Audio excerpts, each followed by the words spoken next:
Test, test, test. Je t'ai mis quelques sons de test, il y a un petit décalage d'une vingtaine de secondes. Bonne conférence?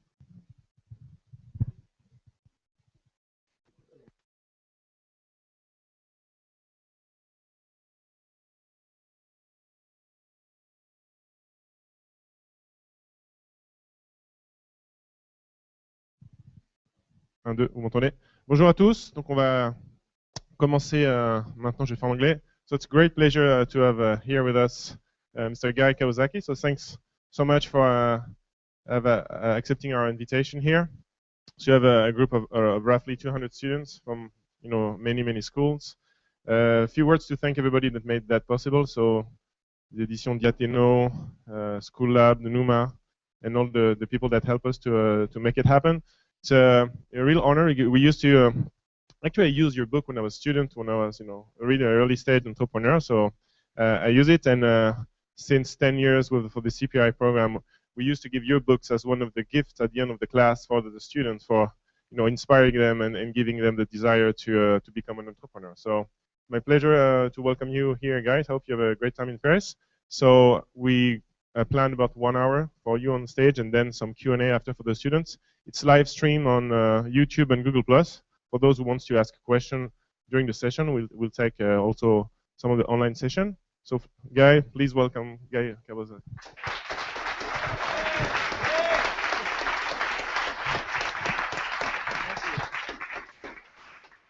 Thank you. Good morning. Thank you very much for this opportunity to speak here.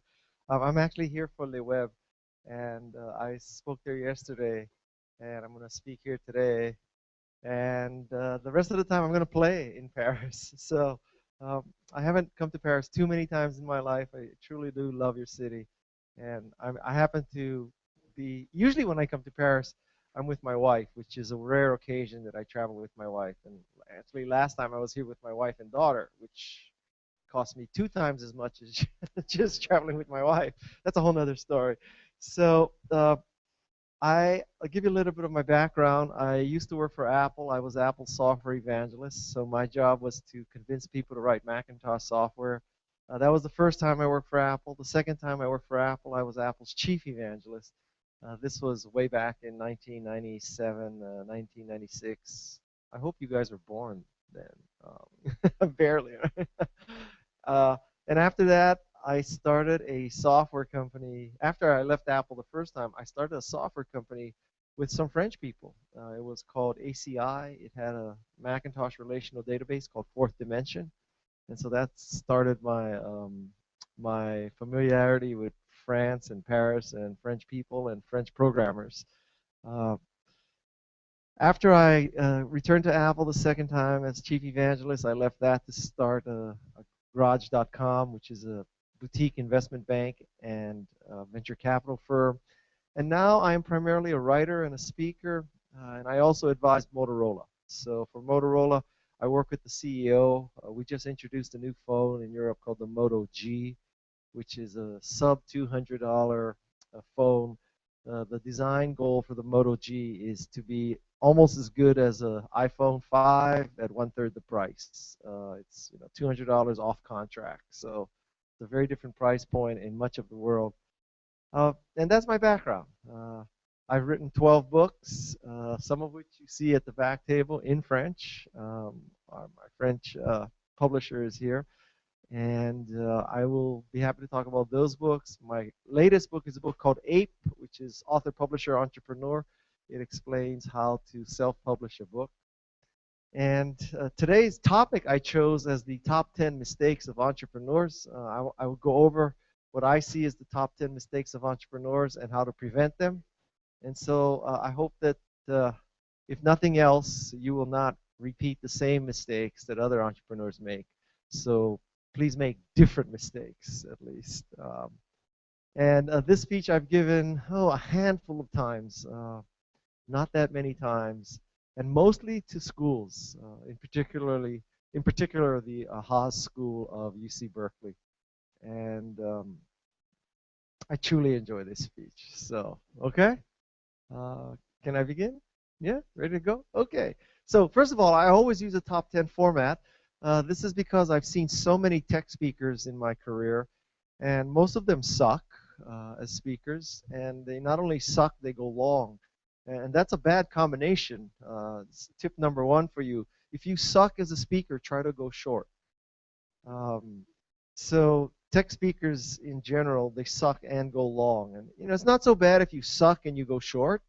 It's not so bad if you're great and you go long. But if you suck and go long, that's a really stupid combination. That is like being stupid and arrogant at the same time.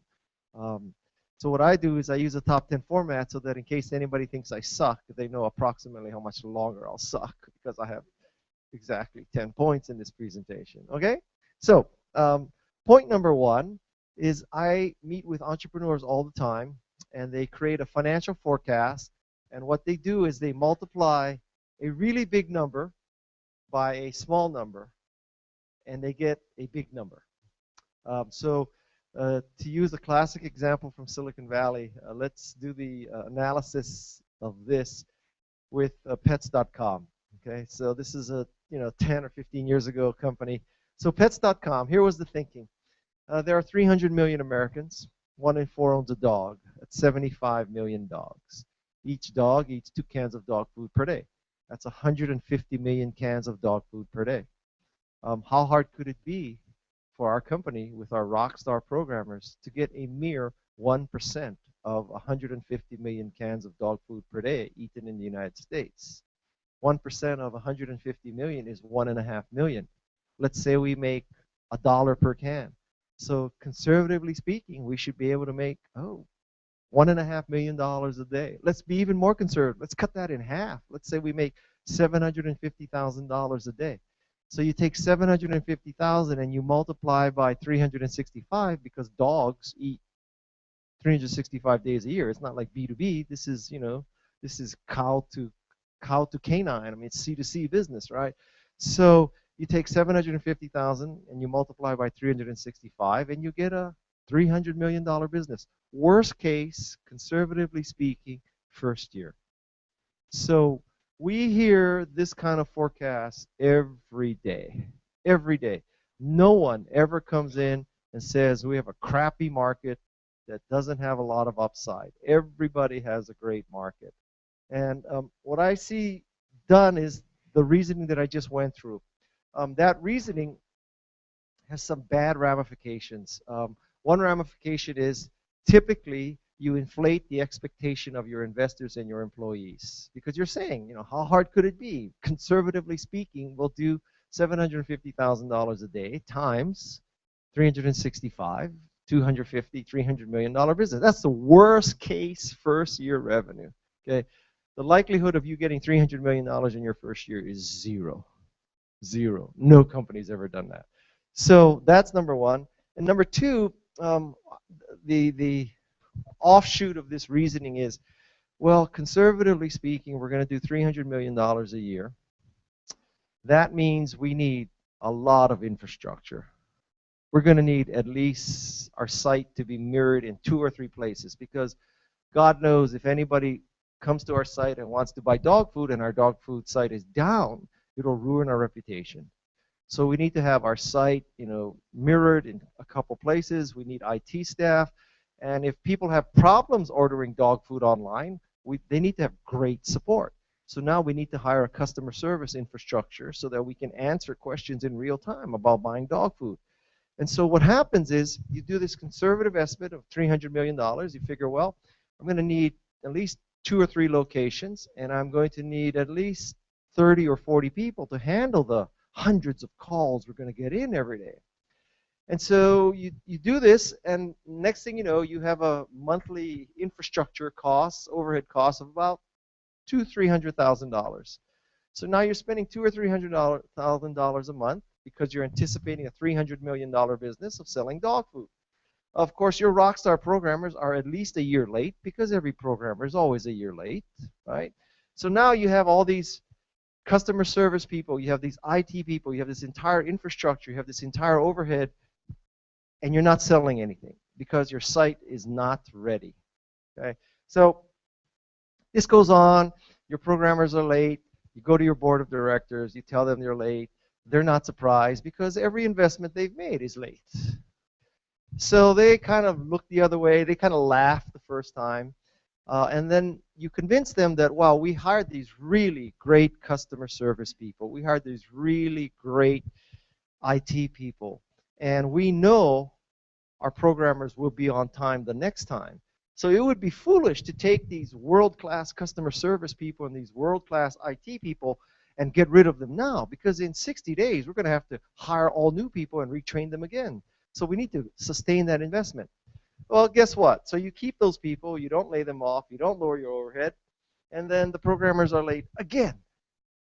And this is what happens all the time. You know, the leading cause of failure in Silicon Valley startups is running out of money. It's, you know, the leading cause of failure is death, which sounds somewhat like a circular reasoning, but if you think about it, that's really true. The leading reason for failure in tech companies is death, which is running out of money. So this is the mistake, to multiply a big number by a small number to get a still big number.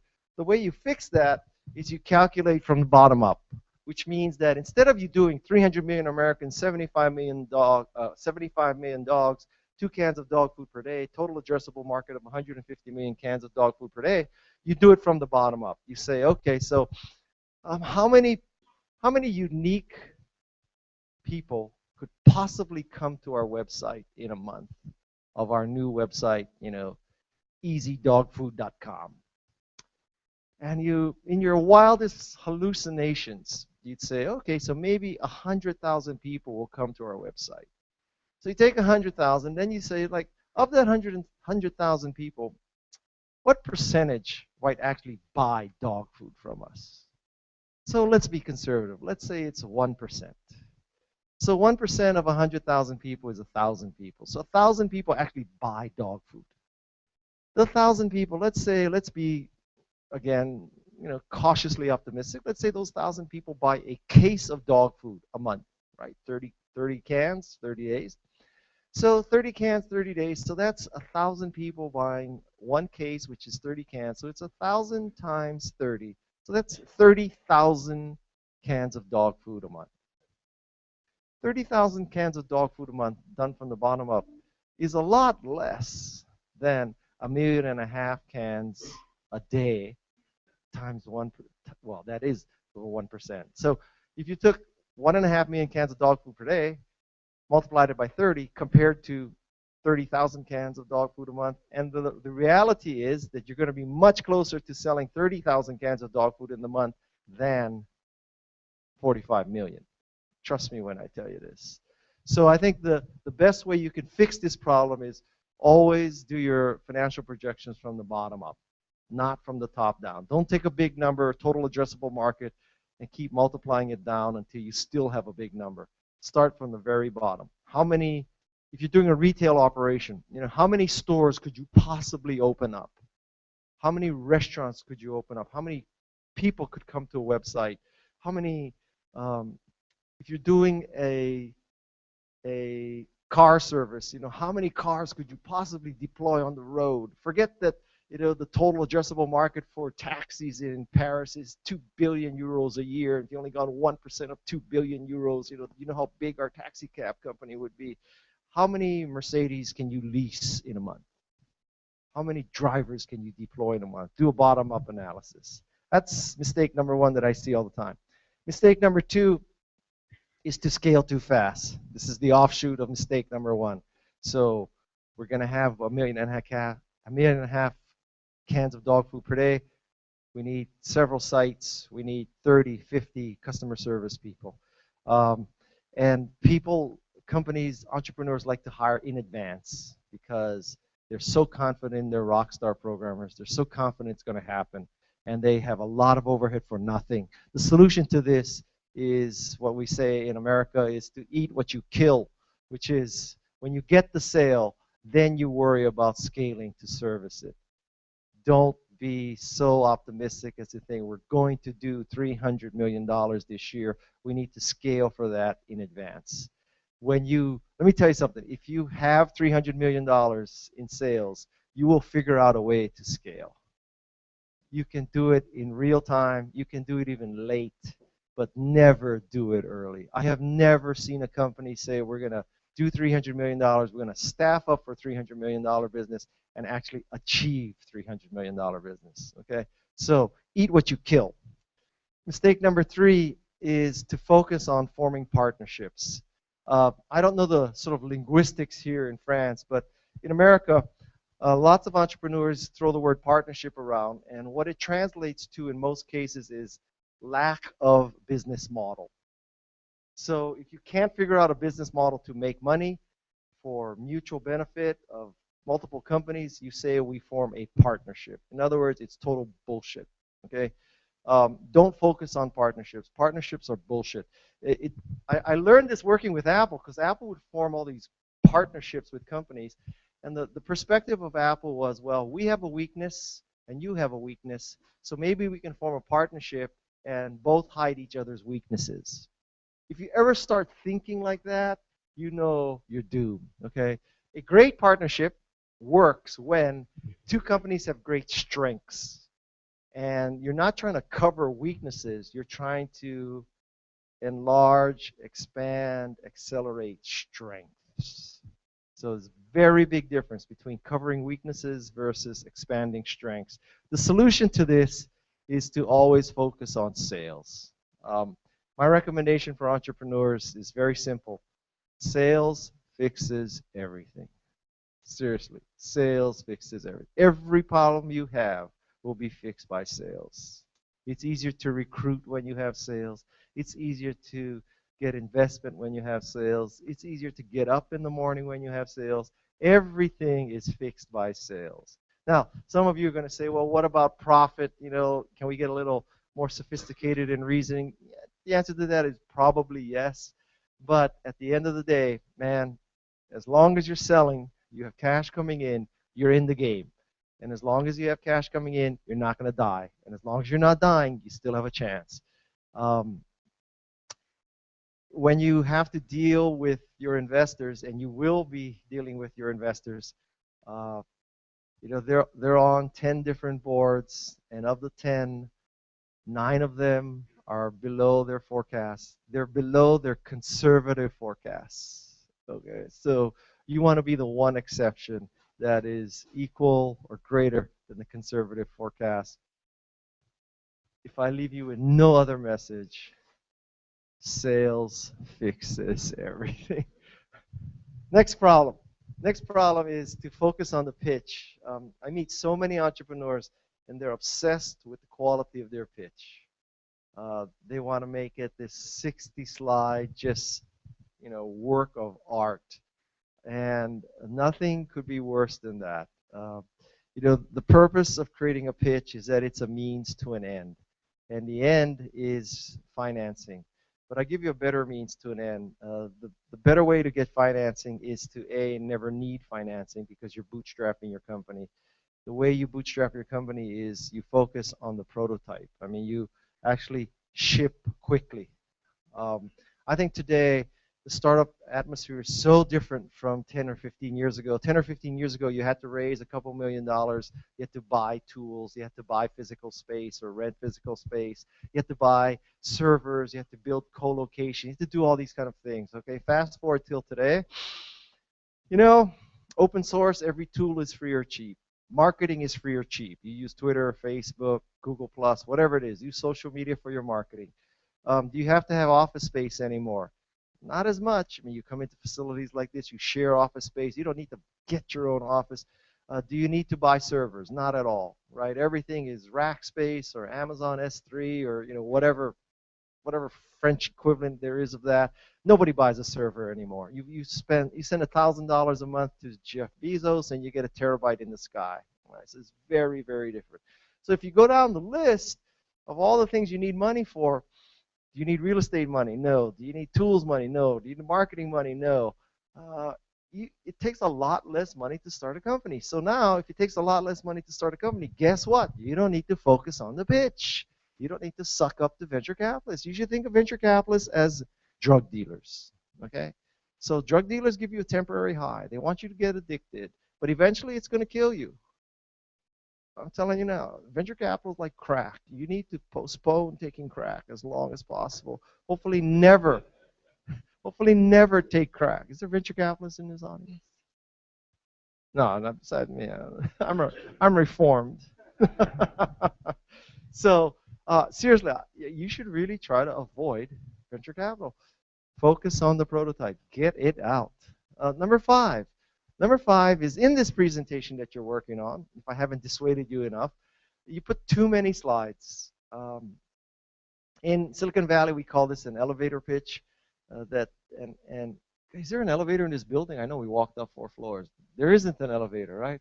Okay, so the test for this is if you're walking up that stairway with someone and you're trying to explain their company, your company, you should be able to explain it in 2 floors. Okay, so not that you're in the Transamerica Tower and it's like 105 floors or the Sears Tower. It should be 2 floors here if you're walking, right? So it's 30 seconds. In a pitch, my rule for a pitch is the 10-20-30 rule. So the 10-20-30 rule is that the optimal number of slides in a presentation is 10. You should be able to give those 10 slides in 20 minutes. You may have a 1-hour meeting, but many people still use Windows laptops, and those people need 40 minutes to make it work with the projector. Okay? If everybody used the Macintosh, you'd all have 60 minutes. So how many of you don't use a Macintosh in this room? See, so these are the people. You're going to need 40 minutes to make it work with the projector. Okay, so that's why. If everybody used the Macintosh, this rule would be the 10-60-30 rule. Okay, but lots of people still use Windows laptops and they can't make it work with the projector, so I had to dumb this rule down. Okay, so the 30 is the font size. The optimal size font for a presentation is 30 points. The bigger the font, the better. Steve Jobs used like 150-point font. Okay. The problem with using a small font is the temptation to put too much text. When you put too much text, it's not readable to the audience, but you will read it to the audience. And I think what happens is when you start reading your presentation to the audience, you lose the audience because the audience very shortly figures out this clown is reading the slides to me. And so I can read silently to myself faster than this clown can read them to me. I'll just read ahead. What do I need to listen to him for? And you lose your audience. A good rule of thumb for this is figure out who the oldest person is in your audience. Divide his or her age by 2. So if you're speaking to 60-year-old people, 30-point font. 50-year-old people, 25-point font. Someday you may be pitching a 16-year-old VC, okay? That day, 8-point font. But until that day, 10 slides, 20 minutes, 30 points. Number 6. Number 6 is this mistake of trying to make serial progress, which is to say, I as an entrepreneur, I want to do things in a serial manner. First, I want to raise money quickly. Then I will get the money and I will hire people. And then we will focus on making the product. And then we will focus on selling the product. And then we'll focus on collecting the money. And then we'll focus on revising the product. And then we'll focus on selling more product. And then we'll focus on collecting more money. So entrepreneurs, like authors, would like to do things in a serial way. An author would like to write the book, edit the book, publish the book, sell the book. Okay? And I can tell you, as an author and as an entrepreneur, life is simply not serial. Life is parallel. And so as an entrepreneur, you're going to have to raise money, recruit, make your prototype, sell your prototype, fix your prototype, collect money at the same time. You're going to be moving 5 or 6 challenges down the road at the same time. Life is not fair. It's not going to work where you think, I'm going to focus on raising money. That's all I'm going to do. I'm going to do that in 30 days so I can get to the real business of my business, which is writing software. It's not going to work like that. Raising money, at least in Silicon Valley, is a 6 to 12-month process. And if you did nothing for the 6 months but raise money and then start writing your software, you are starting a year or half a year late. Okay? So you have to come to the realization that as an entrepreneur, you have to move all these things down the road at once. As an author, I need to write my book. I need to be editing what I've just written. I need to be building my social media platform. I need to be thinking about the design of the book. I need to be thinking about the marketing of the book and the distribution of the book all at the same time. Life is not fair. Life is parallel. It's not serial. Number 7. I just noticed this wire thing. That is so cool. Huh, who made that? That is so cool. God, French people. French people. I've never seen that something that cool. That's so cool. Can I take that with me? Or just leave it there. And I'll always come back. Put that in the Louvre. Number 7 is the mistake of trying to retain control. And in a sense, this comes back to the quantitative nature of tech startups, which means that it's usually founded by engineers. And engineers are good in math. So engineering and math says that if you own more than 50% of a company, you control the company. So the key to the control of a company is retaining 50% or more. Mathematically, that is true. But emotionally and realistically, that is not true. The moment you take money from outside investors, you are working for outside investors. It doesn't matter if you still control 50% or more of the company. You are not in control. Yeah, I have never gone to a board meeting where any issue was decided by a vote. I've never seen a vote, let's hire this person. 51-49, founders carried the day. Let's go into this market. 51-49, founders win. You never vote like that. Everything is always unanimous. You're all right or you're all wrong. It's never 51-49. And so the concept that I have to fight to retain control. So this means, if I get pre-money valuation of $3 million versus pre-money valuation of $2 million, my share is going to be 10% versus 7% or something like that, right? And at the end of the day, I'll tell you, my experience is you're either going to make so much money that you never dreamed you could make so much money, or you're going to lose everything. There's nothing in between. So does it matter if you own 8% of Google or 7% of Google or 6% of Google? Well, yes, mathematically, those could be hundreds of millions of dollars or billions of dollars, those percentage points. But you know what? When Larry and Sergey started Google, they had no concept that it would be worth $500 billion, right? And so if you fought for that 1%, well, let me put it to you this way. If the outcome of your company, well, let me say this, back up even more. If you are going to be happy or not based on whether you own 10% of a company or 8% of the company, probably the company has failed. If it comes down to 2 percentage points really makes the difference between you happy or not, it probably was a failure. The company is either going to be worth $200 million, so you made $20 million, or you made $16 million. But the difference between 16 million and 20 million in terms of your happiness, your lifestyle, is negligible. Most likely, you're going to be worth $0 million, honestly. Okay, so don't sweat trying to retain control. Instead, rather than trying to own 10% of a pie instead of 8% of a pie, what you should try to do is make a bigger pie. It is not the percentage you own of the pie, it is the size of the pie. Right? It is much better to own 1% of Google than 20% of Webvan. All right, so pick your battles. Pick your battles. Your battle should be about making the pie bigger, about making the per share price higher, not owning more shares. Number 8. Number 8 is many entrepreneurs, they believe that patents are the key to defensibility. Again, I have to confess ignorance. I don't know how it works in France in terms of patenting or the European Union. But in America, many naive entrepreneurs say, well, the reason why we're defensible is we filed a patent. Nothing could be further from the truth. In America, it takes about 10 years to get a patent, 10 years and $10,000. The probability of your company still being around in 10 years is low. And even if you are around, the probability that you have the time and money to litigate a patent as your defensibility strategy is pretty low. What makes a company defensible is that it succeeded. Now, I'm not saying you shouldn't file a patent because someday if you are acquired, it may be valuable. It is also, I think, a very good thing for your parents because then your parents get to say, my son or my daughter has a patent. That's, that's worth 10 grand.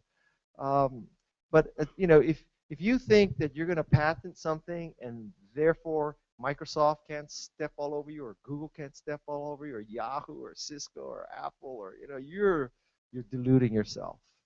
At least in America. I don't know. Maybe here it's better, but whenever you read these stories that Microsoft got sued for stepping on a patent and they had to pay a company $60 million, the reason why you read about that is because that hardly ever happens. It's news. Suffice it to say that in your PowerPoint pitch, if you say that, here's our possible ways for liquidity. One is acquisition, two is IPO, third is we're going to sue a large brand who has infringed on our patent and win. Trust me, you will not get funded. Okay, that is just not the plan. So what you do, the way you succeed in defensibility is you succeed. You succeed. File the patent. God bless you. Spend a day with your lawyer. Spend 10 grand, whatever. God bless you. Do that. But really, focus on success. Focus on making your company scale. That's the way you succeed. Number 9. Number 9 is to hire in your own image, which means engineers hire engineers, white people hire white people, nerds hire nerds, geek hire geeks, like that. And really, what you need in a company is pretty simple. I mean, you need one person to make the product, and you need one person to sell the product. The third person should be adult supervision to collect the money. So an ideal startup has roughly 3 people: somebody to make it, somebody to sell it, somebody to keep, the kids and the inmates in prison, right? So that's basically 3 things: one adult, one engineer, one salesperson. That's it. That's it. And even that may be excessive, because you could do it with 2 people, which is why you hear about Steve Jobs and Steve Wozniak. Wozniak makes it, Steve sells it. Selling, making. That's all there is to it. So when you do this, like if Steve Wozniak hired a marketing and salesperson who was just like him, an engineer, we would not be talking about Apple today. Trust me when I tell you. Flip side is, if Steve Jobs hired someone just as full of shit as him to develop the engineering, Apple would have never shipped. He needed a Woz, and Woz needed a Jobs. And so don't hire in your own image. You should hire people who complement you, right? So if you're really good in finance, get somebody good in engineering. If you're good in engineering, get somebody good in sales. But hire people who complement you, not duplicate you. This is a very, very challenging thing, because in particular, engineers love to hire engineers, because engineers think that engineering is the purest form of knowledge, right? And so so if you're an engineer, you think, oh God, sales is easy, finance is easy, operations is easy, everything else is easy. What we do is engineering. That's the hard stuff. So let's hire really bright engineers, and then we can always turn them into marketing people. That dog don't hunt, okay? Just hire people who complement your skills. Number 10 is to think that you should befriend your investors. I have to tell you that I meet with many, many entrepreneurs after they've gotten their first round. And the story goes like this. We just closed our round, and we really like our investors. Those investors said that they're investing in us. They invest in people. They don't invest in markets. They don't invest in technologies. They believe in us. They're going to stand by us. And, I've heard stories that most VCs are assholes, but not these. We see eye to eye. They understand me. They're going to be loyal to me.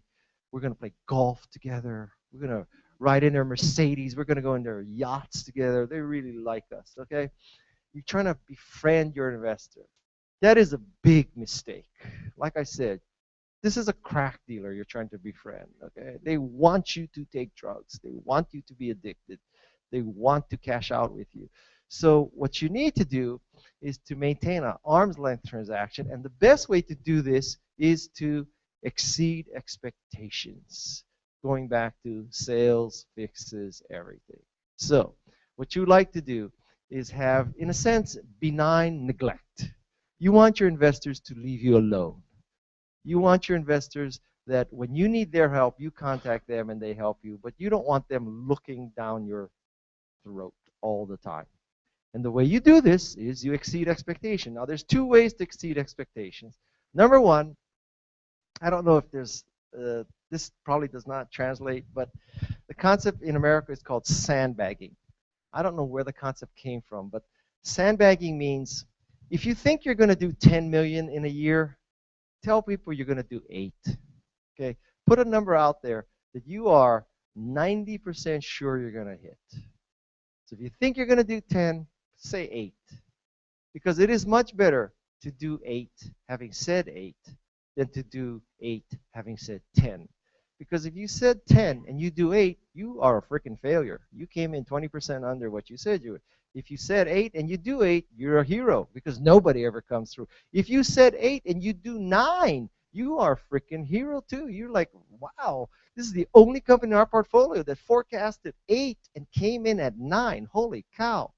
If you forecasted 10 and came in at 9, same 9 million, same 9 million. But you forecasted 10, you came in at 9, you are a loser, right? You did not meet your forecast. So the key is sandbag your forecasts. Now, there's a limit to sandbagging your forecast. You can't exactly say 1 million because at 1 million, you might not be interested enough to get an investment. So whatever your, take this reasonable number and back off, I would say 20%. Just put it in a place where you are really 90% certain you're going to hit the number. So exceed expectations. You should underpromise and overdeliver. And this is the 10th mistake. And I give this speech so seldom, I forget what the next slide is. It could actually be the last slide. Sometimes I have an 11th slide. I can't remember in this presentation. And it is the last slide. So there you go. The top 10 mistakes of entrepreneurs. So thank you very much.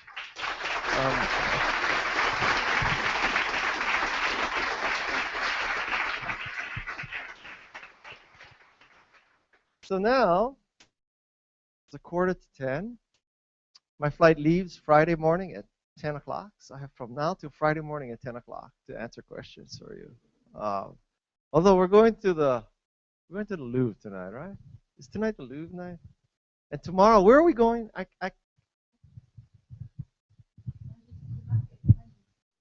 you hear that? That's where I'm going. Like, because in America, there's this TV show called Andrew Zimmern, and he goes, and it's called Bizarre Foods. So he goes all over the world to bizarre foods, like all over the world.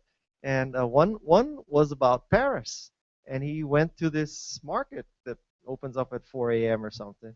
And so tomorrow morning I'm going to go do that, and I'm going to see how French chefs. I was thinking about this. It's kind of off topic. So let's say you're a chef in France, all right? So people here, they dine really late, right? You eat dinner at 10 p.m., right? So 10 p.m., you're done at dinner at 1 a.m. This market opens up at 4 a.m. So if you're a chef, does this mean that you cook all night? You finally get off work at 1 a.m. and then you have to go buy stuff at 4 a.m. So you sleep 3 hours. Is that what it's like to be a chef in France? Yeah? That's why you should stay in school and be a programmer. Yeah. Wow. So when do you sleep if you're a chef? Oh. Okay. Well, that's my big adventure for tomorrow. I can't wait to do that. So questions?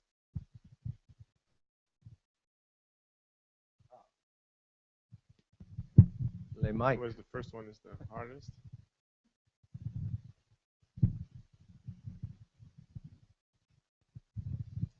Hello, Guy. Well, thank you to be there. I think everyone here has read or is about to read The Art of the Start, so, well, thank you for being in Paris. I have a question. You talked earlier, at the beginning of your presentation, you talked about prototyping. I have a startup right now which is working. I mean, we've been around for more than a year, so we get how it works.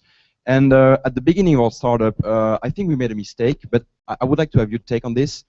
We tried to build a community of early users, and it was very hard to focus on everyone, to build the product. So what would you recommend to people starting from idea to prototype?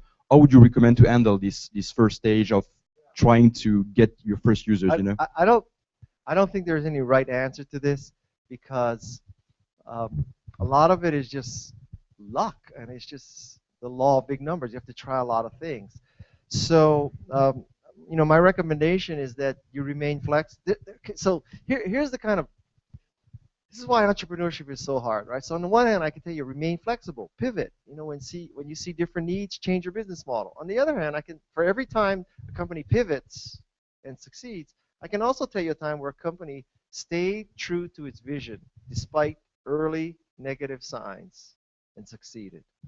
So depending on which business book you read, you'll have totally different recommendation. I wish I could tell you the answer. One answer I would give you is not that it's infallible, but one of the best ways to decide on this is to build the product that you would like to use. Now you might say, well, that's kind of dangerous, because if we build the product that I want to use, what if nobody else is like me? So I'm building it for a market of one. That is a danger of that. But when I look at most major tech successes, that's kind of what happened.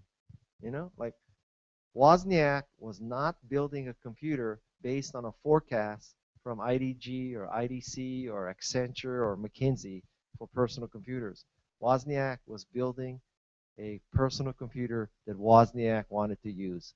Thank God there were more people than Wozniak who wanted to use that computer, right?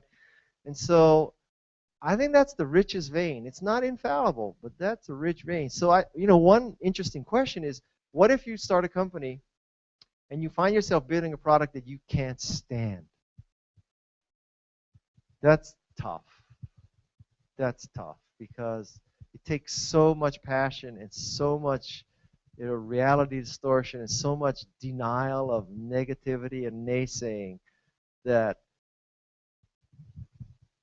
it's so much harder if you don't believe in what you're doing.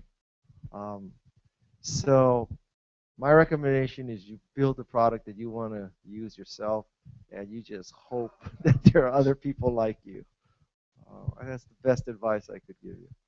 By the way, if you are reading or going to read Art of the Start, I'm going to revise that book. That book is 10 years old. And so, for example, there's nothing in that book about crowdfunding. There's nothing in that book about social media. So I'm going to fix that book. I'm going to fix that book this year. And I think I'm going to do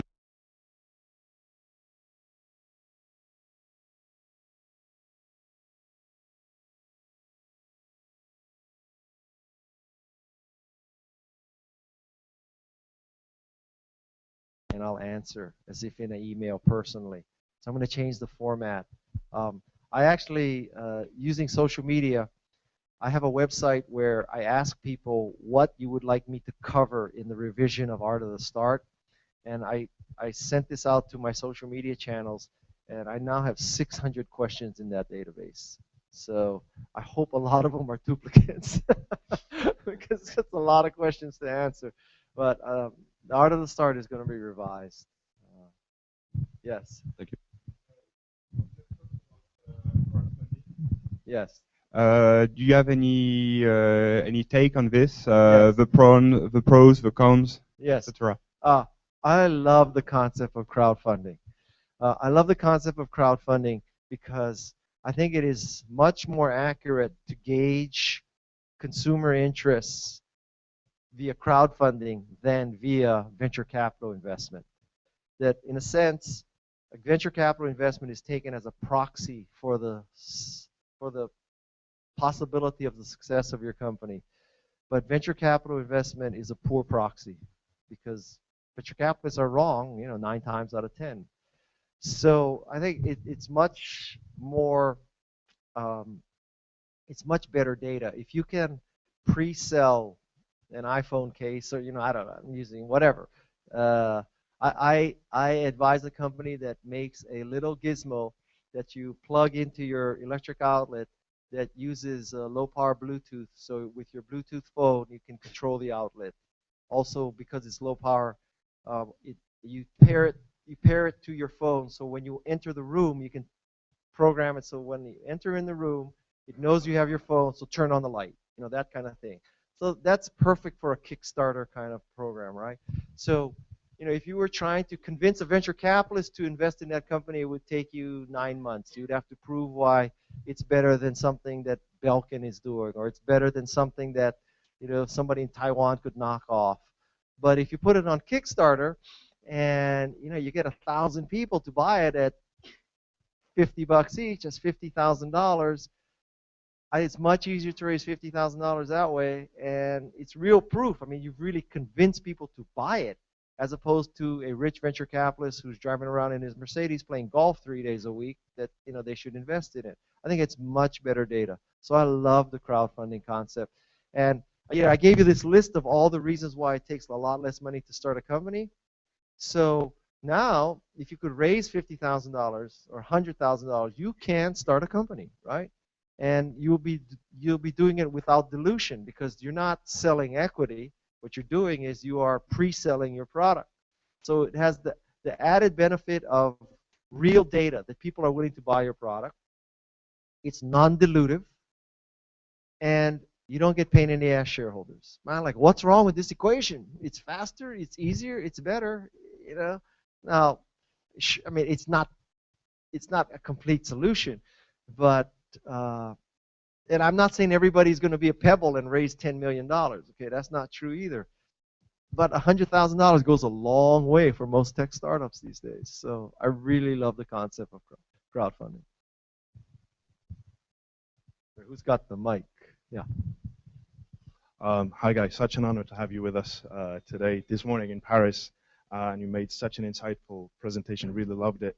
I am Kempire, so we basically help refugees become entrepreneurs to transform refugee camps from being dependent entities into being independent, creating an economy. One thing I was perhaps expecting you share something with us was the issue of vesting. How do you share your company with your co-founders? Okay, you must not retain most of your company when we talk about investors, but how do you share this piece of cake in the beginning with your co-founders? Okay, so conceptually, there's several principles in play, right? So one is you shouldn't spend a whole lot of time negotiating with your co-founders, because again, you're either going to own 8 or 10% of something huge, or it's going to be worthless. So don't aggravate yourself about what percentage you own. Aggravate yourself about creating a great prototype. That's principle number one. Principle number two is, although at the moment you start your company, you all swear that this is the greatest thing, you love it, you're going to dedicate your life to it, you can't see working any other place for the rest of your life, it's just not going to be true, right? So in a sense, you kind of need a prenuptial. And the way a prenuptial works in this is you all have to say that we are going to vest our stock. And even though you are the founders and you're going to stay with this company for the rest of your life, you still vest. And vesting means it takes 4 years to get all the stock. There's a 1-year cliff, so you don't stay at least a year. You lose the stock. Put all that in place for everybody. And the reason why you do this is because 6 months from now, when the other founder decides that this is not his life or her life call, then you say, okay, well, hallelujah, you quit. You haven't reached a 1-year cliff. You don't have any stock. Aloha oi. Have a happy rest of your life, right? Now, if you had 6 months earlier said, okay, we really believe in you. Here's your 10% now, forever. Here's your 10% now, forever. Here's your 10% now, forever. 6 months from then, the person quits and still keeps the 10%. What are you going to do? Two bad things. So one is you have 10% less of the company to share with others. So you've used some of your currency that you could use now to recruit the replacement, for example, right? And the other thing is that a sophisticated investor, when they look at your capital structure, will say, well, what happened to Joe? Joe was a co-founder. Joe was with you for 6 months. Joe quit, and I see Joe still has 10% of the company. And you're going to say, well, when we started the company, we thought we would all be here forever. We all contributed together, so we all got 10% right out the gate, no vesting. And your investor will maybe not say it to you, but think, this person is stupid. This person didn't listen to some adult's advice to vest. This person is clueless. Do I want to invest in a stupid person who would give 10% of the company to a founder, assuming the founder would be there forever? This does not help you get an investment when your investor thinks you're stupid. So it has all these kinds of ramifications. You know, generally speaking, CEO, founding CEO, 10 to 15%. Founding VPs, 8 to 10%. It's something like that. It could be higher, it could be lower. It's something like that. It's not 90% CEO. It's not 0.9% either. It's 15%. It's something like that.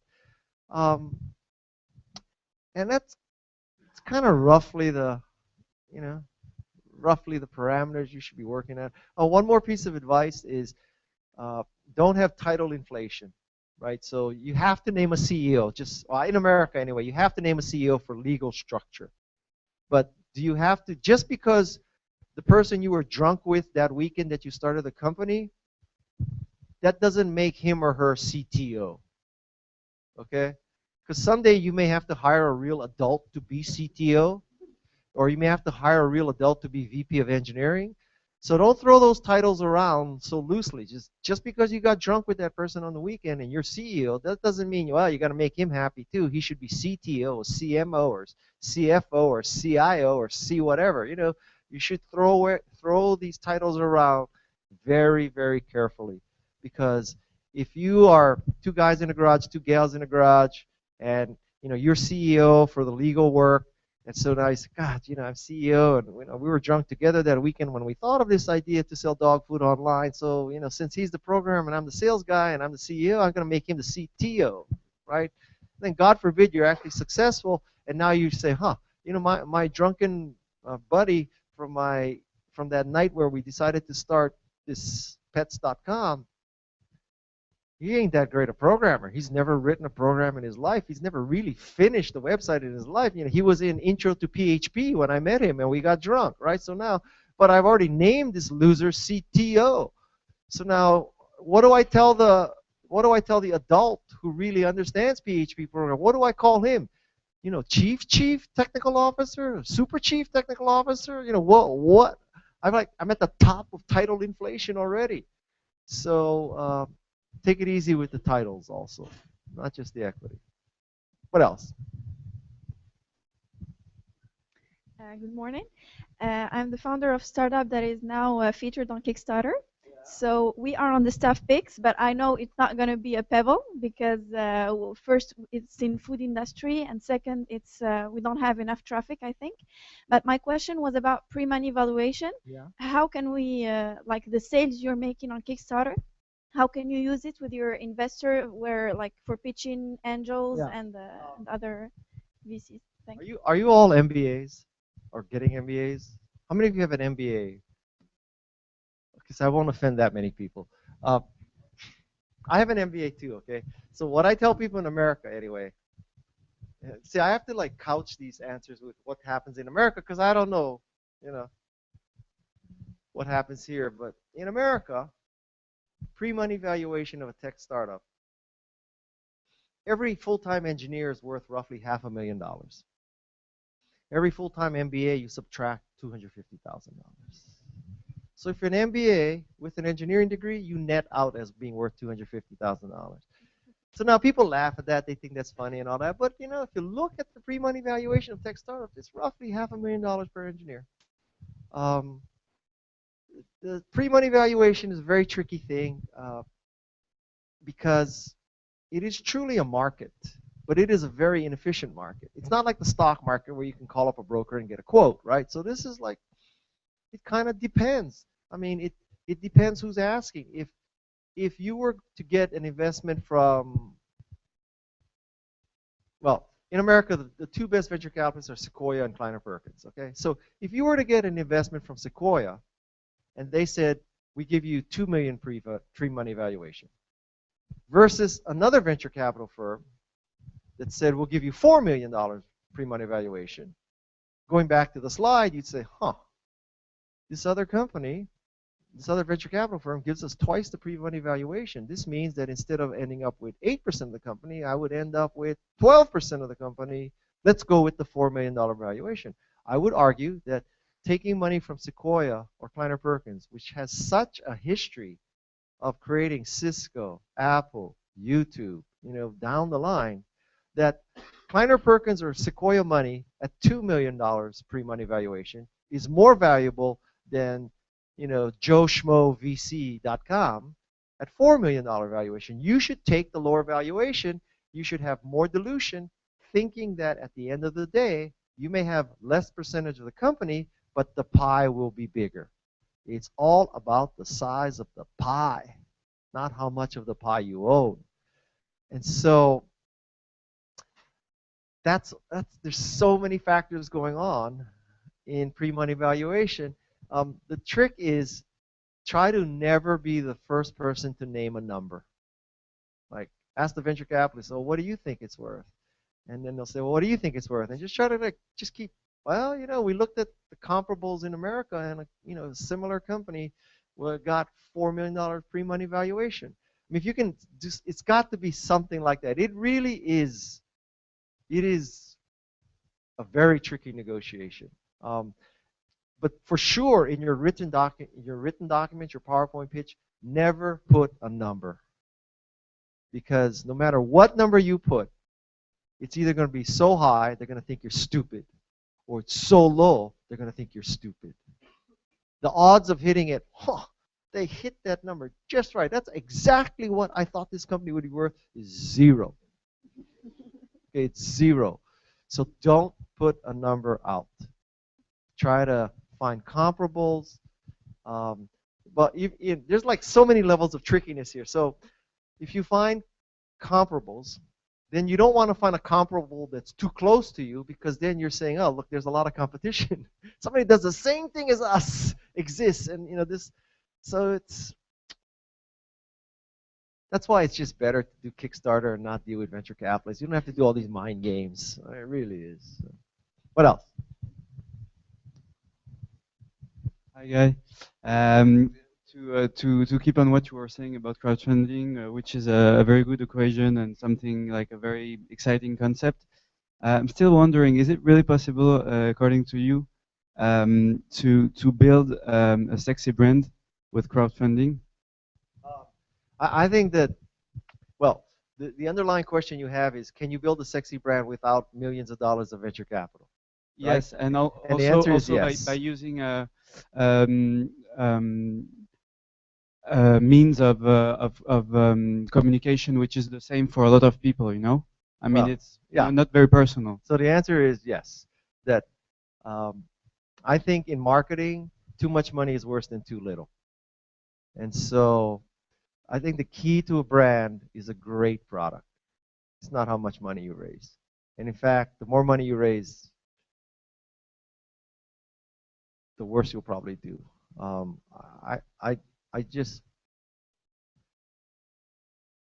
also believe that just because you raise a lot of money doesn't mean you'll create a great brand. So I believe money and branding is inversely related. But it's not only about how much money you raise, but also about I mean, this way of making your company known, And do you have an example of a strong brand? Because crowdfunding has been existing for several years now. So do you Well, Pebble is an example, but that is an extreme, right? Because they raised $10 million. So you kind of have to throw that out. I could also challenge you to name a company that raised a lot of money and built a strong brand. Because that's a similar question, right? I don't know the history of enough companies. I'm not opposing this. Yeah. I'm not opposing crowdfunding to raising money from investors. Well, let me put it to you this way. Not many people have the choice between it. So, like, to conjure a hypothetical situation where you're sitting there with your founder, you say, well, we could raise $10 million from venture capitalists, or we could do crowdfunding. Which do you think we should do? That's just not going to happen, right? I mean, that's like in the book publishing business. Very few authors are sitting there saying, we could get Penguin to give us a $5 million advance, or we could self-publish. What should we do? Huh? 5 million self-publish, 5 million self-publish. Which should we do? The fact is, you're not going to get 5 million bucks as an advance. You only have self-publishing. So I think it's somewhat of a hypothetical question that just won't come up. God bless you. If you can raise $5 million, go for it. But the odds are low. And it is much higher probability that you'll raise money crowdfunding than you'll raise money with venture capital. You'll raise more with venture capital if you pull it off. But we're also putting it into a dichotomy where there's either crowdfunding or venture capital, right? So one path is to crowdfund the first 100,000 to get the first 1,000 copies, first prototypes, whatever, sold. And then you demonstrate that it is successful, that the dogs really want to eat the food, and then you go get venture capital. That's really the more realistic path. Yeah. But well, maybe the difference between venture capital and crowdfunding is that when you raise money with crowdfunding is more raising money for building a product and selling it, because it's about critical mass and stuff like this. Then critical mass. I mean, maybe. Yeah. Well, I mean, it's you need money to sell, to build and sell and then sell your product. Right. Whereas when you raise money via venture capital, is more to build a company and a brand. There is a bit of a difference here. No. I understand intellectually what you're saying. I don't agree. All right. I think that great companies start because they had great products, not because they had more money and a better vision. I don't think when Steve and Woz started Apple, they said, let's build this most valuable company in the world. They just wanted to make a bunch of motherboards and sell Apple ones. I think that's the genesis of most companies. That even with Microsoft, I don't think Bill Gates sat there and said, someday we're going to have a search engine, we're going to have an Xbox, we're going to have a, operating system, we're going to have word processor, spreadsheet, database. I mean, back then they were just like, shit, these guys from IBM called. They need an operating system. Well, what can we do? I think that's the reality of most tech startups.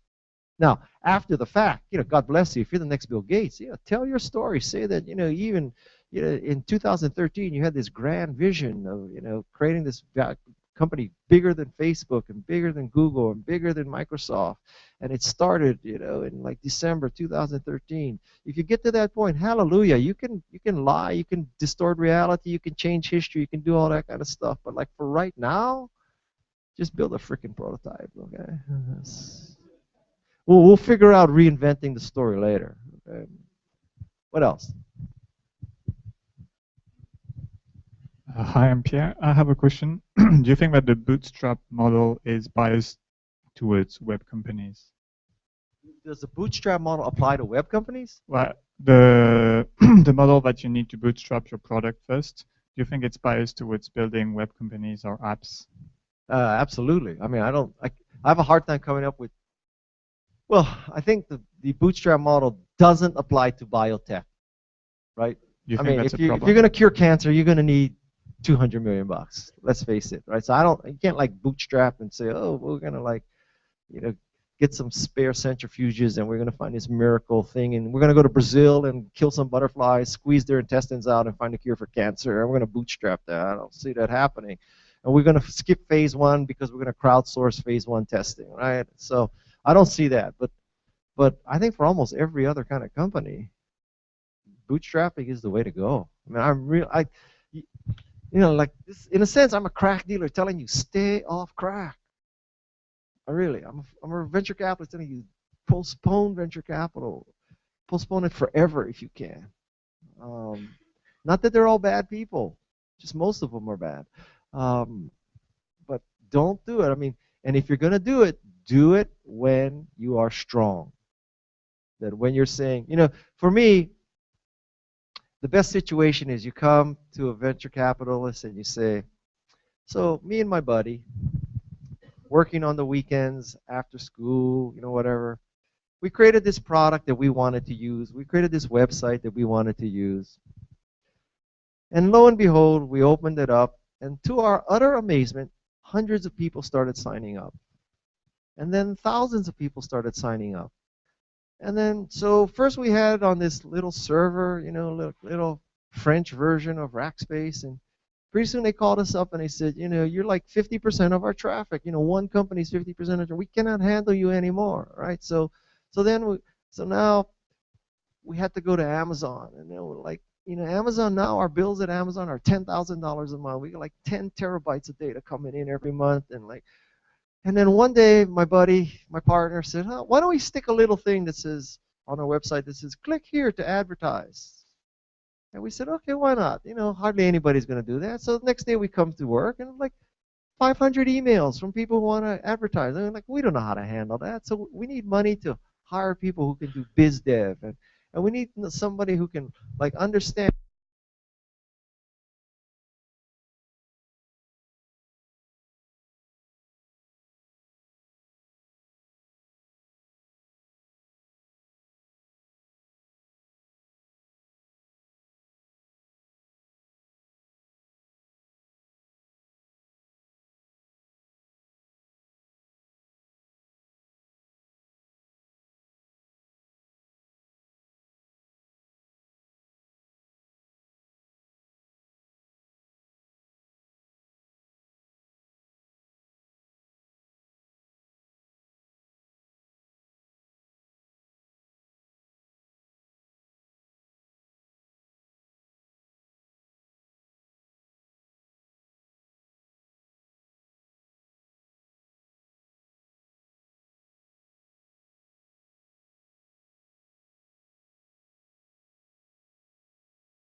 overrated because it's very difficult at your stage, truly, to get a totally proven person. It's very unlikely. And so, you know, when Woz and Jobs partnered, neither of them were proven. So don't. All venture capitalists will tell you they want a proven team with proven technology and a proven market. Okay, but if you truly look at the great tech companies, it was an unproven team in an unproven market with an unproven business model. The reason why investors always say they want proven team, proven market, proven whatever, is because investors need to raise money from funds. And so, you know, imagine that you're going to the pension fund of the employees of the French government. And I don't know, I'm making this up, right? So let's say that pension fund has 2 billion francs or 2 billion euros under management. And so you work for a French venture capital firm and you want them to put 20 million euros into your fund. It's very difficult to go to the fund manager and say, well, our investment thesis is we're going to invest in unproven entrepreneurs in unproven markets with unproven technologies. That's a hard sell to get $20 million from the private asset manager of the French government, French employees pension fund. So you have to tell this bullshit story that, yeah, we're going to find proven entrepreneurs with proven business models, with proven technologies. And then some other person on the other side who used to work at Goldman Sachs is going to nod his head and say, yeah, okay, here's 20 million bucks. That's how this game works. But truly, history is made and money is made with unproven teams and unproven markets and unproven products. So you're right in the right space.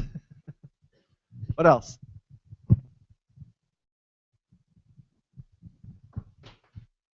Hi, Guy. What would be today the few tech areas where you would actually investigate starting up a company? That I would start a company? Yeah. I would not start a company right now because I'm 59 years old. I have 4 children. My children are 8, 12, 18, and 20. I cannot give enough of myself to my family and a company. So I'm not interested in starting. If you were our age.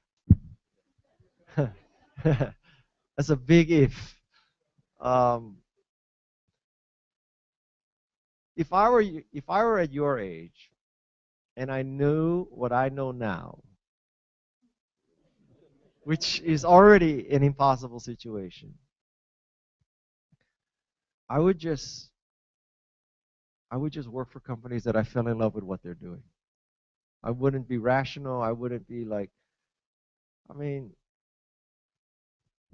honestly, right? Like, who the hell knew that Facebook would be this big?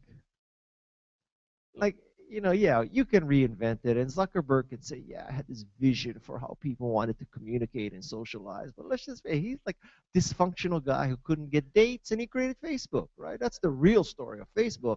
He didn't have this vision for empowering people to improve their social lives. He was trying to get dates, right?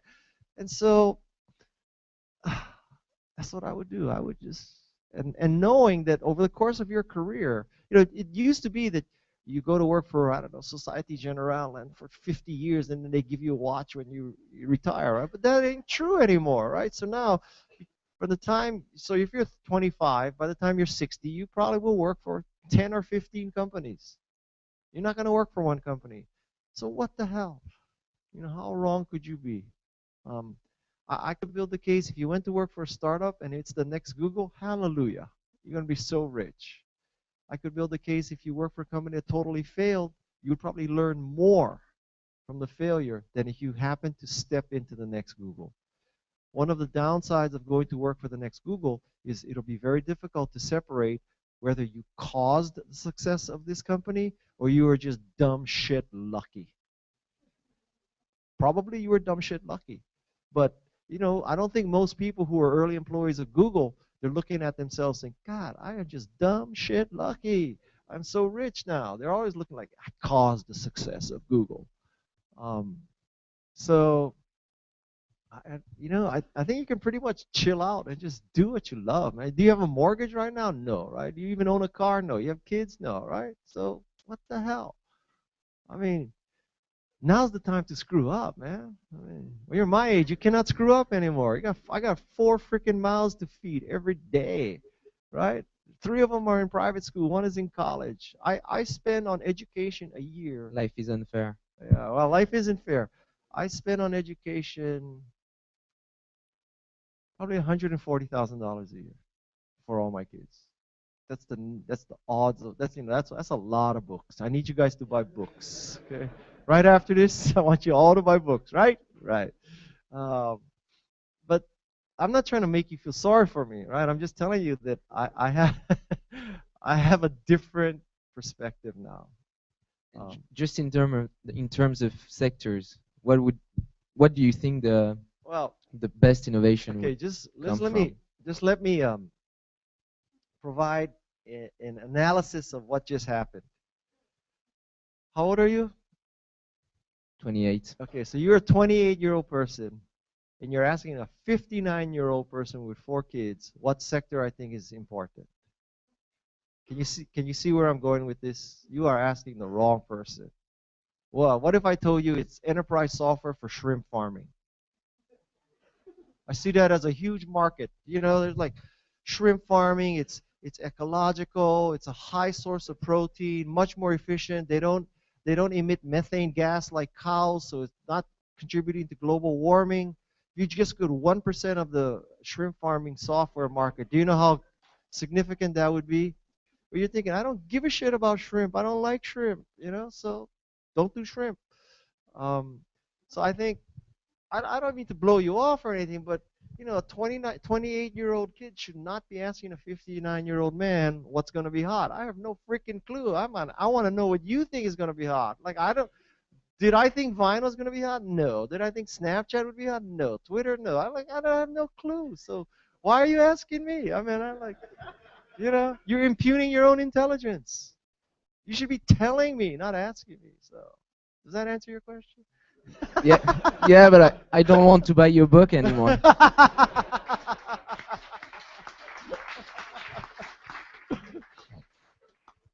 Probably never had speakers like this before, huh? Louis L'Amour could not do this, what I just did.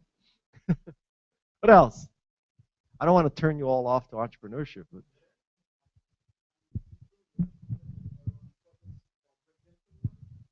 seriously?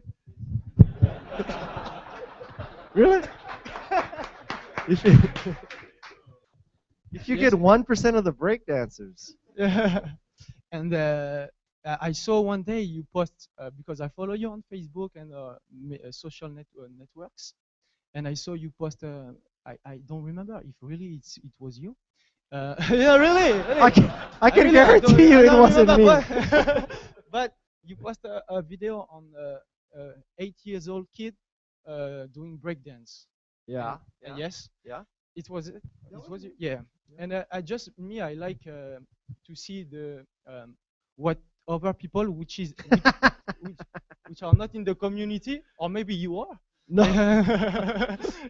Think about breakdancing, but just I want to know what you think about that. I don't know a thing about breakdancing. Yeah.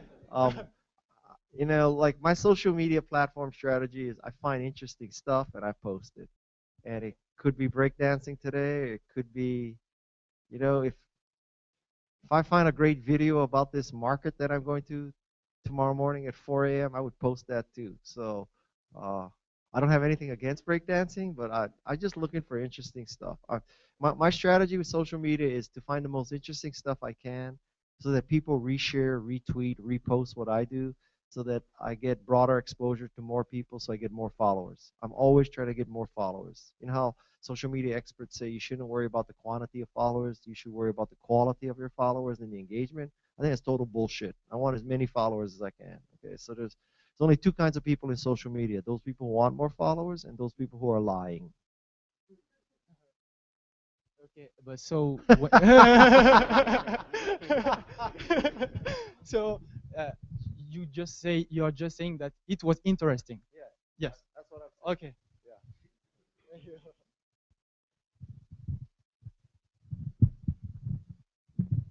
I have another question. Yeah. My question this time it's about Snapchat, because in their business model they say that they are not making money from their business. Yeah.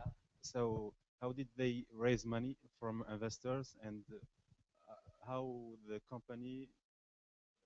value of the company is about 3 or 4 billion Well, dollars I mean, today? there is a path that says you build something so viral, so that's so rapidly building up a user base that you can go to a venture capitalist and say, all right, so we're adding 1 million people a month, and that's accelerating.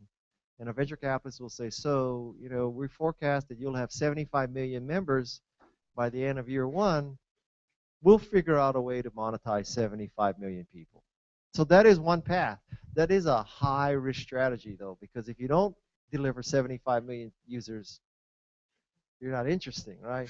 So it can be done, and I mean, Snapchat did it, arguably Facebook did it, Twitter did it, but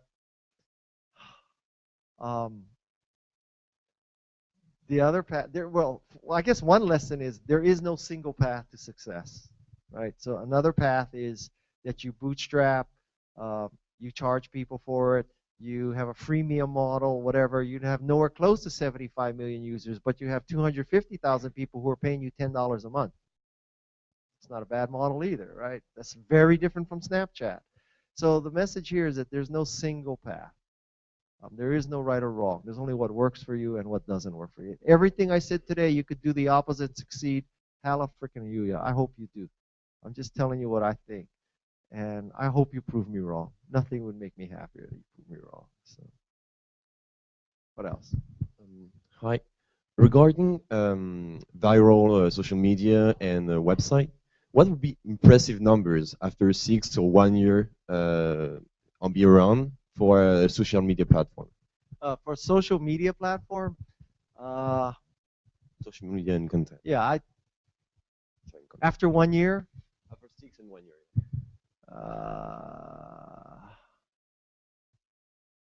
5 million. 5 million. If you showed up and said, so we have, Les Snapchat, and we have 5 million users, we've been around for a year, that would definitely create attention. Yes, yes. I think the magic number is 5. For a play like that, 5 million. Okay, what else? Yes.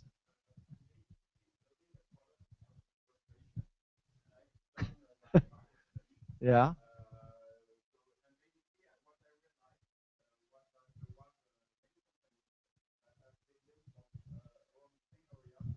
Okay.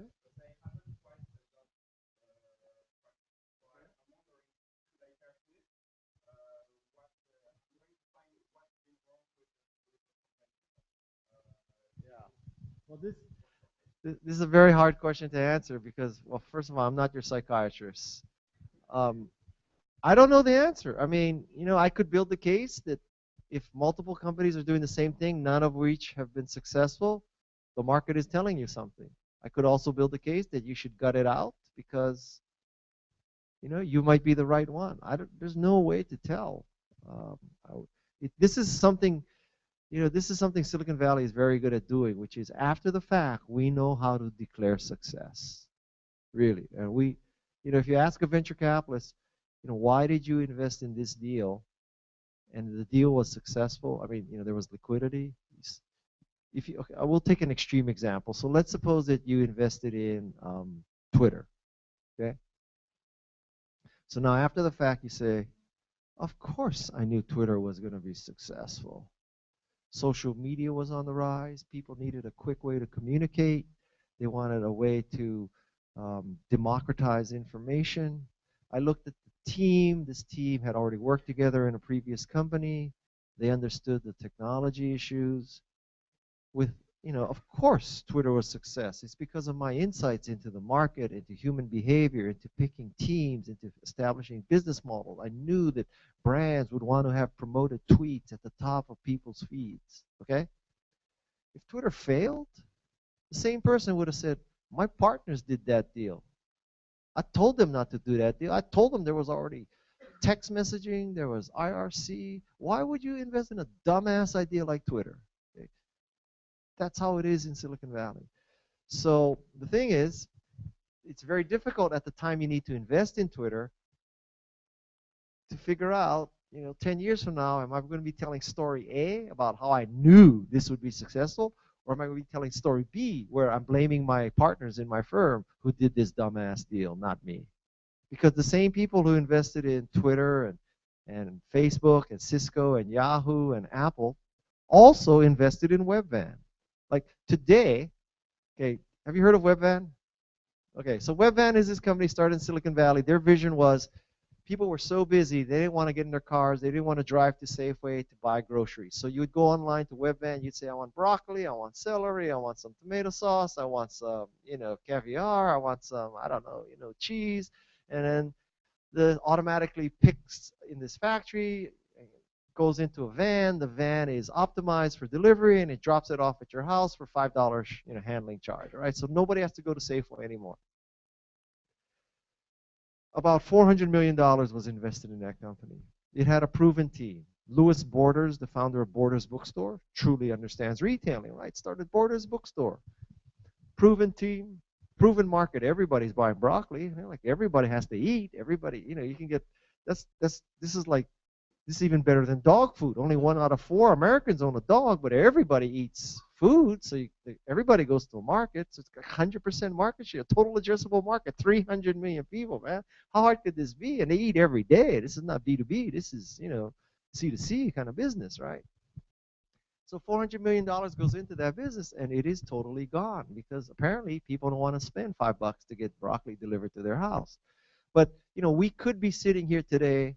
If Webvan had been successful, we could be sitting here today saying, God, that is so obvious that it would be successful. They had Louis freaking Borders, the founder of Borders Bookstore, as a CEO. Everybody has to eat. You could automate a factory. You don't need people picking up the broccoli. You just tell the computer, send this little robot around, get the broccoli, get the pasta, get the milk, get the tomato sauce, deliver it. It's so obvious why Webvan would be successful. And Amazon is gone now. Of course Amazon is gone now. What would people buy online? They'd only buy books, they'd buy CDs, they'd buy DVDs, but they wouldn't buy shoes, right? Like what woman would buy shoes without seeing the shoe and trying them on? Go ask a French woman, would you buy a shoe without seeing it or trying it on? I don't think so, right? So of course Amazon is a failure. They're focused on a stupid niche of only books. How many people read books anymore? How many people get books delivered anymore? Nobody. It's all electronic. Amazon is gone, but Webvan is the dominant e-commerce retailer in the world. Okay, we're not having that discussion today, right? It's quite the opposite. Webvan is gone, and Amazon is the dominant e-commerce force in the world. And why is that? The question I'm asking is, could you have made that decision at the moment you met Jeff Bezos and at the moment you met Louis Borders? Louis, you are doomed to failure. We could put $400 million into you and people will not buy groceries online. You cannot deliver this in a scalable manner. Jeff, we believe in you. Right now you're selling books and DVDs, but someday, Jeff, people will buy cars from you. They buy printers from you. They'll buy electronic books from you. They buy tablets from you. They'll buy everything made from you. And if you're not shipping it, Jeff, from your factory in Seattle, then you'll have partnerships. The bad word, partnerships, right? And you'll have people who they will never ship their barbecue to your Seattle warehouse. You'll simply sell the barbecue on the Amazon.com website. They will ship it direct, and you will make 5% just for bringing the buyer to Amazon.com to buy the barbecue from me. Okay? That's life. I don't know how to explain it any better. So I cannot answer your question. You could be Jeff Bezos, or you could be Louis Borders, who incidentally is a friend of mine. So I don't know. I don't know. I'm sorry. I wish I could help you. Yes. Hi, Guy. My name is Francois, CEO at myhappy.com, and I live in California too. Okay. So I have a question to you. Might be a question from Lake Lemer. So a leader just died a few days ago, Nelson Mandela. A leader just died a few days ago. What do you think young entrepreneurs can learn from his life, And do you think that dying for and fighting for your own ideas every day is worth it? Jeez. I don't even know how to begin to answer that. I mean, I wow. I think Nelson Mandela is so far above entrepreneurship. I mean, he's like, you know, I do. I mean, he operated at a higher level, a higher sense of, you know, responsibility and just goodness in the world. And hard to compare Nelson Mandela and Mark Zuckerberg, for example. You know what I'm saying? So, wow, he's in a different league. He certainly, you know, would I advocate going to prison 30 years for your startup? Yeah, hard to make that case. Wow, I have to punt on that question. Let's go deeper. Those guys, yeah, why don't we? They're going to fight every day.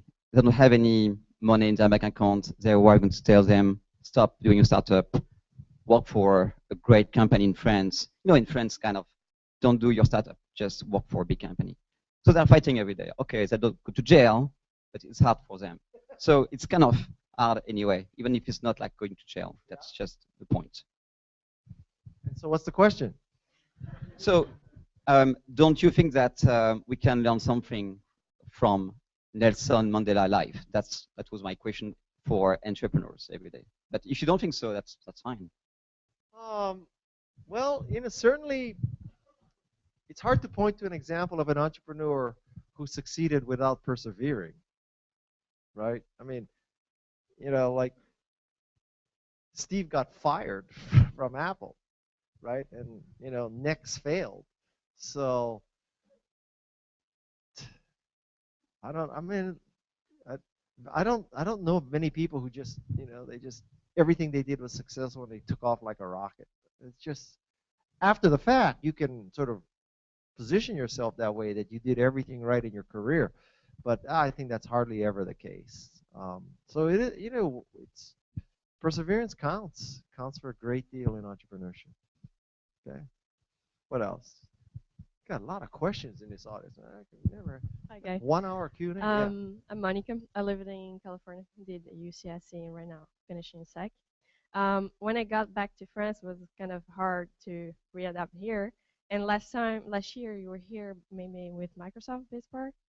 How do you see that? I'm not French, but I'm asking the question as a French person. How do you think France is evolving, and what do you think would be the next step? Well, you know, I mean, I spent 2 days a year in France, so I really. From what you saw last year and what you're seeing today. Well, I tell you, you know, I go all over the world and make presentations like this, and from Moscow to Buenos Aires to Sao Paulo to, you know, just like everywhere around the world, and you people are more similar than you are different. I mean, it really is a flat world. I enjoy meeting young people with, you know, who view the world as just full of potential. I mean, it's just true, whether you're in France or South America or America. This is a beautiful place. I mean, it's a great thing. It's one of the beauties of the democratization of technology. It enables people like this to start. It's a great thing. And you know, if I didn't hear what you said, or you know, make judgments by your accent or your, you know, knowing where I am, I don't think, if you just took me and just placed me in an audience like this and wiped out people's accents, I could not tell you where I was in the world, really. Now, maybe Singapore, because Singapore is always saying, yeah, we want to come and study your model. But other than that, I could not tell where I was in the world, really. What else?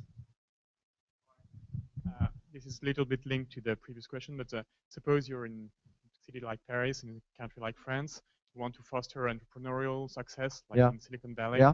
What is the one idea you should import from Silicon Valley, and what is the one idea you should not import from Silicon Valley? So I think the most important thing you could do is to support the schools of engineering of your colleges. The core of Silicon Valley is the engineering school of Stanford. And so I don't know about the engineering schools here, but I think that's They're the pretty key. good. Yeah, so Supposedly. Polytechnique. Yeah, so I think that is the key. One thing I would not suggest you do is focus on making capital easily accessible to entrepreneurs. That I think many organizations or many government institutions, they look at Silicon Valley, they say, okay, so what does Silicon Valley have that we don't have? And one obvious thing is they don't have a venture capital community. So they say, well, we need to create venture capital because entrepreneurs need money. I think that worked in Israel, but I don't think it worked anywhere else. And especially now, where for the reasons I mentioned before, there's a lot less need for capital, that I would not focus on capital. I would focus on engineering schools. That's the key. If you have great engineering schools and you'll have great engineering students, I think great engineering students by definition are always trying to create a better world, a better gizmo, a better website, a better gadget, a better something.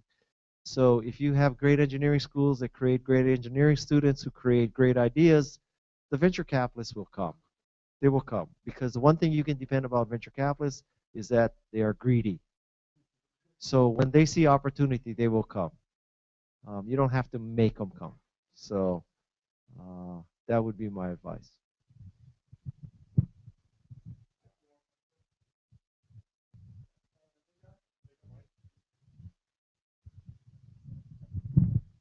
Thank you.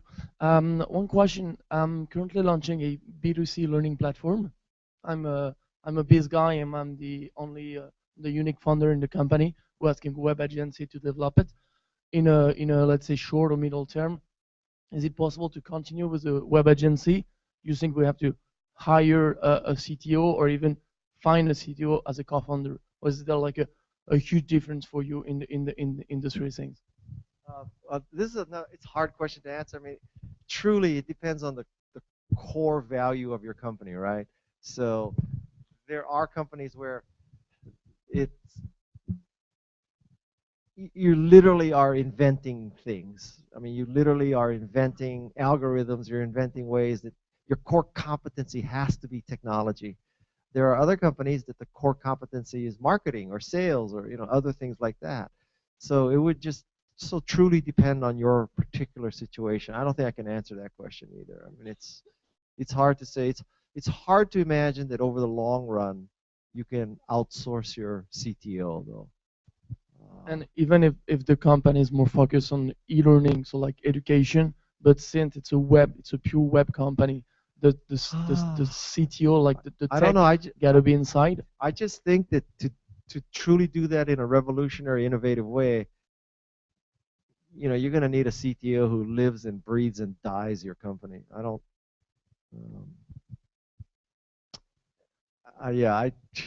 I mean, it's like saying you want to create a world-class restaurant, but can we just, rent the chef every once in a while?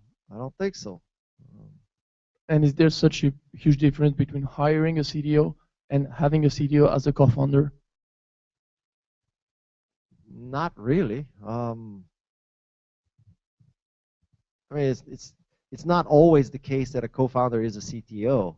So I think that's a difference of slight degrees and short time periods. I don't think it's a huge. Steve Wozniak was a founder and CTO, right? Would it have mattered if they found Wozniak 6 months later? Probably not. Not over the course of the lifetime of Apple. So I don't think so. But it's important to make him a co-founder, like giving a sufficient amount of shares. It depends on how you pose the question, right? So the answer is not to make him a co-founder. The answer is to find someone who is a co-founder. It's a very big difference. So one is like you say, okay, so we're gonna make you a co-founder. We're gonna force you into believing. We're gonna buy you. The other is evangelism, where you're sharing the good news and you believe in what we're doing as much as we do. That's what you want with a co-founder. Okay? Okay. Okay.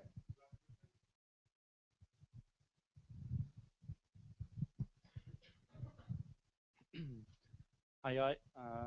Okay, last question. You talk about the relationship with investors, and actually, Silicon Valley has a lot of money compared to other countries. So I would like to know what is your advice for entrepreneurs where to look for the money? I mean, is it good, even if we stay in Paris, to look for the money in Silicon Valley, for example, or in the UK, or is it better to have the VCs or the investors close? I think it's usually better to have the VCs close. Having said that, you may come from an area. I'm not saying Paris is, but you may, or somebody may come from an area that is not open to this kind of investment.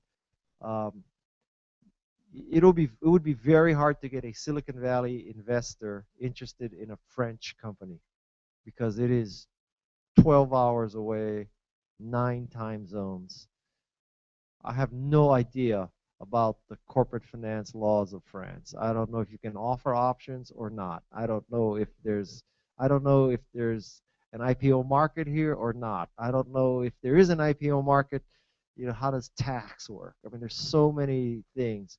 On the other hand, if you said, well, it's me and a bunch of guys from Polytechnique, and we're like the world's greatest programmers, and those guys want to live in France, so we're going to have our development team in France, but we're going to incorporate a Delaware corporation, and we're going to have our headquarters in Silicon Valley. Why not? I don't care where the programmers are. So that could work. But to say, our board meetings will be in France once a month, and here's the name of our French lawyer, and he'll explain to you corporate structure in France.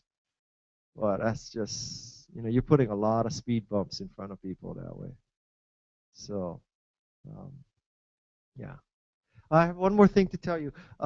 My latest book is a book called Ape, Author, Publisher, Entrepreneur. It explains how to self-publish a book. So if any of you are interested, that is a card. And I'm going to give that to you as a gift. That if you're thinking of writing a book, you can take a card. It's a promo code for the book. But that is my gift from me to you. If you ever consider writing a book, this book will help you do it. And then after this, I'm going to be over there, and we're going to actually sell you the books. This book it's about authoring. It's about writing. So I'm going to give you that. But the books that explain how to create a company, we're going to sell you that over there. Okay, so there's a difference. And they're in French, so, And I wrote a book called Enchantment, which explains how to influence and persuade people, which, trust me when I tell you, every entrepreneur needs to be able to enchant people. And I would say the French version of that book is the most beautiful version because it has color pictures. It's truly a beautiful book. So with that, thank you very much. I've enjoyed talking to you. Thank you.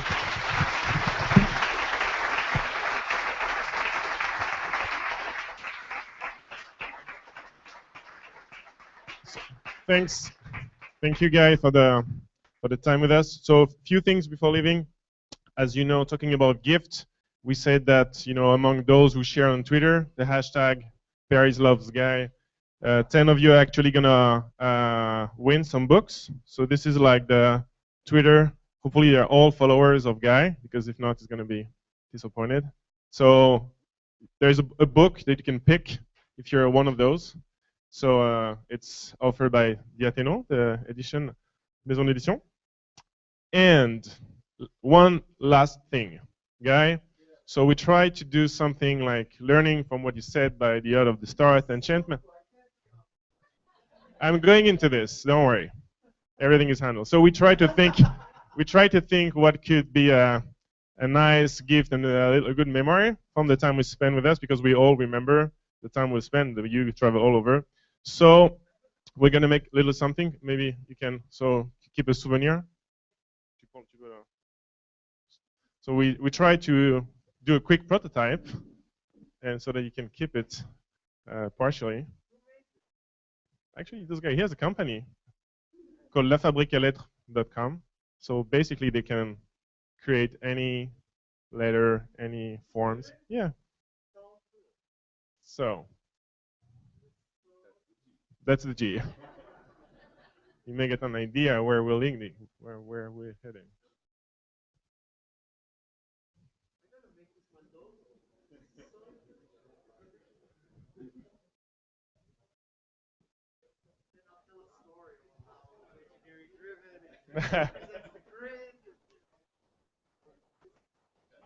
So it's a part of it.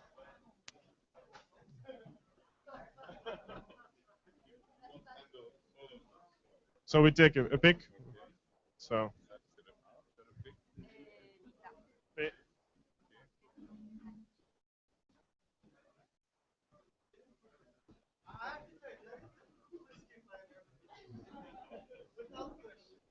So you should like, okay. So you have a part of it, guy?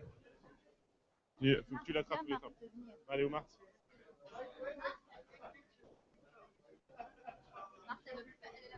Marthe? Marthe.